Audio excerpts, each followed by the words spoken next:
शिवसेनेचं निवडणूक चिन्ह असलेल्या धनुष्यबाणावर आता बंडखोर शिंदे गटाकडून दावा करण्यात येतोय। तर दुसरीकडे मात्र हेच निवडणूक चिन्ह कायम ठेवण्यासाठी शिवसेनेची धडपड सुरू आहे। त्यामुळे आता शिवसेनेच्या निवडणूक चिन्ह असलेल्या धनुष्यबाणाचं काय होणार याविषयी अनेक तर्कवितर्क लावले जात आहेत।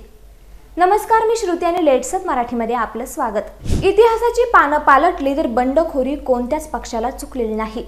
इकडे राष्ट्रीय काँग्रेस असो किंवा तिकडे आंध्र प्रदेशातील तेलुगू देसम पार्टी, या पक्षांमध्ये देखील अशीच बंडखोरी झाली होती आणि पक्षाच्या अस्तित्वाचा प्रश्न निर्माण झाला होता।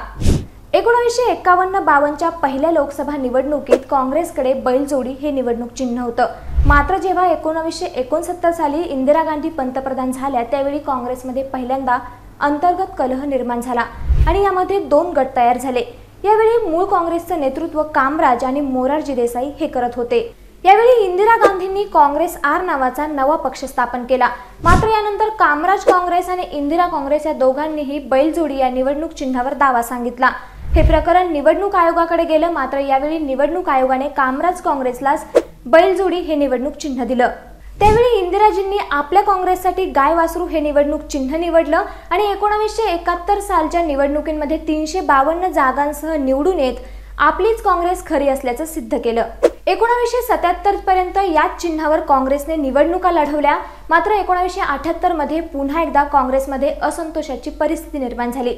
यावेळी ब्रह्मानंद रेड्डी आणि देवराज यासारख्या अनेक काँग्रेस नेत्यांनी बंड केलं। यावेळी इंदिरा गांधींनी पुन्हा एकदा काँग्रेस तोडली आणि काँग्रेस आय नावाचा नवा पक्ष स्थापन केला। आता सर्वत्र काँग्रेसचे दोन गट तयार झाले होते। त्यामुळे निवडणूक आयोगाने काँग्रेसचं गाय वासरू हे निवडणूक चिन्ह गोठवलं आणि नवीन निवडणूक चिन्ह निवडण्यासाठी 24 तासांचा अवधी दिला।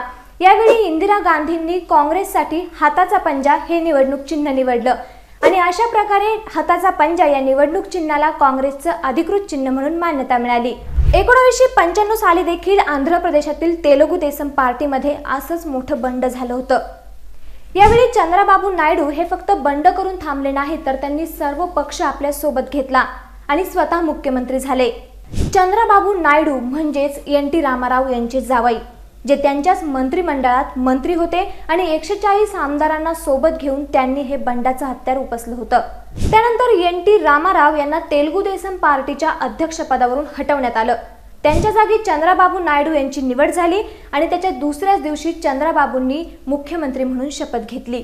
अशा प्रकारे जेव्हा जेव्हा काँग्रेसमध्ये बंड झालं त्यावेळी इंदिरा गांधी लोकांमध्ये गेल्या।